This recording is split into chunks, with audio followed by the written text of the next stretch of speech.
বন্ধুরা কেমন আছো সবাই? আশা করি সবাই ভালোই আছো। তোমরা হয়তো আমার দ্বিতীয় পার্টটা দেখেছো, এটা হচ্ছে 3 নাম্বার পার্ট আর লাস্ট পার্ট। আজকে আমরা চলে এসেছি কাটারা মসজিদ, যেখানে মুর্শিদ কুলি খাঁর সমাধিস্থান আছে। তবে এখানে কোনো টিকিট লাগে না, আপনি টিকিট ছাড়াই ভেতরে প্রবেশ করতে পারবেন, এখানে কোনো টিকিট লাগে না। এই যে আমরা এখন ভেতরের দিকে যাচ্ছি। তবে এখানকার কিলাটা খুব সুন্দর করেছে, আর এখনো যে ওইভাবেই রয়েছে, এটা বিশাল বড় ব্যাপার। এই যে দেখো আমরা ভেতরের দিকে যাচ্ছি, খুব সুন্দর। সবাই আগে আগে, আমি হচ্ছে পেছন পেছন। এই দেখো সবাই ভেতরে ঢুকে ঢুকে দেখছে। এক একটা প্রাচীর বাপরে বিশাল মোটা মোটা। মানে সেই সময় যদি কল্পনা করা যায় যে সেই সময় যে মুর্শিদ কুলি খাঁ ছিলেন এইসব জায়গাগুলোতে কেমন ছিল আর এখন কেমন আছে। যে ধীরে ধীরে আমরা চলে আসলাম মুর্শিদ কুলি খাঁর সমাধি যেখানে রয়েছে সেখানে। এই যে দেখো আমি চেষ্টা করব তোমাদেরকে একটু দেখানোর ভালো করে। এই যে দেখো এখানে আছে মুর্শিদ কুলি খাঁর, এটা হলো মুর্শিদ কুলি খাঁর সমাধি। এটাও কিন্তু সেম ওই সিঁড়ির নিচে, উপরে নিচে কবর আর উপর দিয়ে সিঁড়ি, তার উপর ওর কবরের উপর দিয়ে সেই মসজিদের এন্ট্রি। এই যে দেখো সবাই উঠে উঠে আসছে, তোমাদেরকে আমি দেখিয়ে দিলাম। এবার আমরা ভেতরে যাচ্ছি।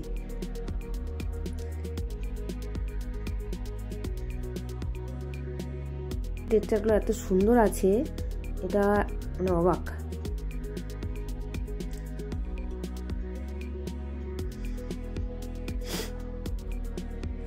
আর আজকে আমার গলাটা একটু খারাপ আছে, একটু ইগনোর করো সেটা। আমার প্রচণ্ড সর্দি লেগেছে, তবুও আমি ভয়েস ওভার দিচ্ছি, শরীরটা খুব একটা ভালো না।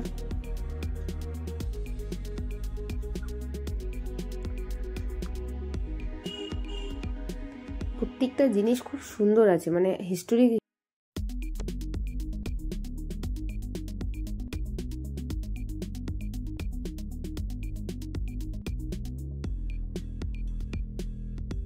এবার আমরা হচ্ছে বেরিয়ে যাচ্ছি। এটা যে কি ছিল বুঝতে পারিনি, এটা মনে হয় কোনো সুড়ঙ্গ টুরঙ্গ ছিল হয়তো। এবার আমরা এখান থেকে বেরোচ্ছি। এখান থেকে বেরিয়ে আমাদের প্ল্যানিং আছে আমরা হচ্ছে গঙ্গার ওই পার খোশবাগ যাব। এবার দেখা যাক কতগুলো আমি খোশবাগের কভার আপ করতে পারছি। এই যে আমরা এখন এখান থেকে বেরোচ্ছি। এই যে দেখো তোমাদের সাথে কথা বলতে বলতে আমরা চলেও এলাম। আর খোশবাগ যেতে হলে গঙ্গা পার হতে হয়, যার কারণে সেটা নৌকাতে করে পার হতে হয়, যে স্টিমার নৌকা এগুলো। এই দেখো প্রচুর, আমি তো অবাক হয়ে গেছিলাম যে এখানে গাড়িগুলো পর্যন্ত হয়েছে। দেখো সামনে ট্রাক্টর, গাড়ি, বাইক সব যাচ্ছে। ধীরে ধীরে আমরা এবার খোশবাগের দিকে রওনা হলাম।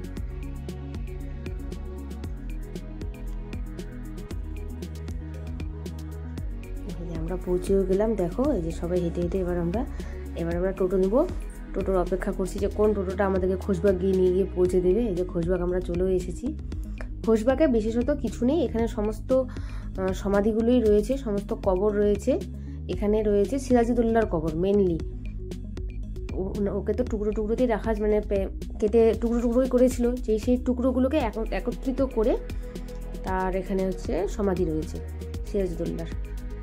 আর এখানে যতগুলো সমাধি দেখতে পাবেন, সমস্ত সমাধিগুলো হচ্ছে সিরাজউদ্দৌলারই যত ফ্যামিলি মেম্বার ছিল তাদেরই এখানে কবর রয়েছে। এই যে দেখো এখানে প্রচুর সমাধি রয়েছে, প্রচুর। এগুলো হচ্ছে সমস্ত নাকি সিরাজউদ্দৌলার ফ্যামিলির, তার পরিবারের যত সদস্যরা ছিল সেই সদস্যগুলোর এখানে সমাধি রয়েছে। তার তো সমস্ত সদস্যগুলোকে মেরে দিয়েছিল, সেই সমস্ত সদস্যগুলোরই সমাধি রয়েছে। ছোট বাচ্চা, এগুলো কিন্তু ছোট ছোট কবর, তার মানে এগুলো হয়তো বাচ্চার কবর। এই যে এবার আমরা যাচ্ছি সিরাজউদ্দৌলার কবরের সমাধির পাশে, সমাধির কাছে যাচ্ছি ধীরে ধীরে। এই যে দেখো এই ঘরগুলোর মধ্যেই রয়েছে এক জায়গায়, চলো তোমাদেরকে দেখিয়ে দিচ্ছি আমি। এখানে রয়েছে সিরাজউদ্দৌলার কবর।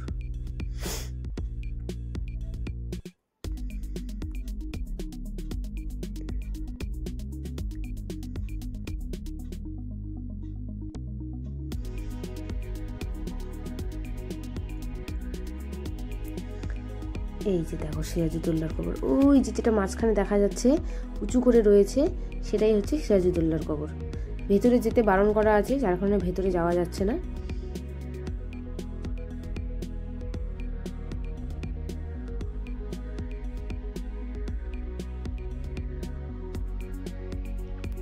এটা ঠিক ওর একটা সামনে মসজিদ, তবে এই মসজিদটা বন্ধ আছে, এই মসজিদটাতে ভেতরে যাওয়া যায় না, কোনো কিছু নেই। কিন্তু মসজিদটা এখন আছে। দেখো মসজিদের কালার টালার সব এখনো কি সুন্দর রয়েছে। এই যে দেখো মসজিদের ভেতরটা, এখানে কিছু নেই, এখানে সেটা বন্ধ করা রয়েছে এখানে। এবার আমাদের খোশবাগ দেখা কমপ্লিট। এবার আমরা এখান থেকে বেরিয়ে চলেছি। এই গেটগুলো এত সুন্দর, অপূর্ব সুন্দর লাগছিল না, যার কারণে না ক্যাপচার করে থাকতে পারলাম না। প্রত্যেকটা গেট খুব সুন্দর করে ঢুকছে, মানে এন্ট্রি গেটগুলো খুব সুন্দর করেছে।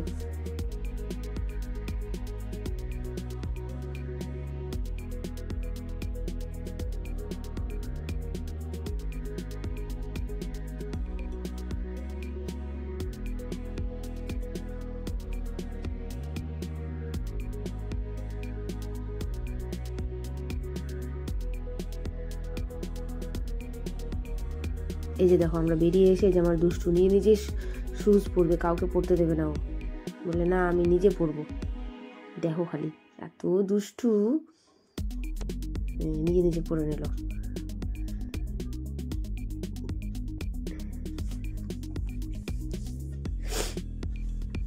এবার আমরা এখান থেকে বেরিয়ে আবার চলে এসেছি মতিঝিল। মতিঝিলের পাশে একটা মসজিদ রয়েছে, আর তবে এখানে কিছু এত সুন্দর কিছু দৃশ্য রয়েছে, খুব সুন্দর। যে দেখো তোমাদেরকে নিয়ে যাচ্ছি আমি। দেখো এটা কিন্তু বিশাল বড় এটা কিন্তু মতিঝিলেরই অংশ একটা। মতিঝিলটা তো বিশাল বড় জায়গা নিয়ে তৈরি, তো এটাই এই যে সামনে যে পুকুর দেখতে পাচ্ছ, এটাও কিন্তু একটা মতিঝিলেরই অংশ। আর এর সামনে এই মসজিদটা রয়েছে। এই মসজিদের তখন কাজ চলছিল। চলো এবার এই যে চলো তো, আমি একটা আওয়াজ শুনতে পাচ্ছি, মনে হচ্ছে রাজহাঁস। চলো, হ্যাঁ এই যে দেখো রাজহাঁসের আওয়াজ। চলো চলো চলো যাই, চলো দেখি কি হচ্ছে, কি করছে নানু আর নাতিতে। ওরে বাবারে, দুখানা রাজহাঁস। ওরে বাবারে, বিশাল বড়।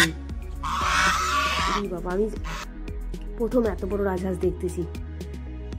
দেখো আপনি কি আওয়াজ করছিল। এই দিল কামড়, এই দিল কামড়। তবুও কিন্তু ছেলে ভয় পায় না, এক ফোঁটাও ভয় পায় না, এত দুষ্টু। এবার আমরা বাড়ির দিকে রওনা। আস্তে আস্তে আমরা এখানে, এটা হচ্ছে ফরাক্কার পরে একটা মার্কেট আছে, এই মার্কেটে একটুখানি দাঁড়িয়েছিলাম। দাঁড়িয়ে একটু আমরা চাটা খেয়ে দিয়ে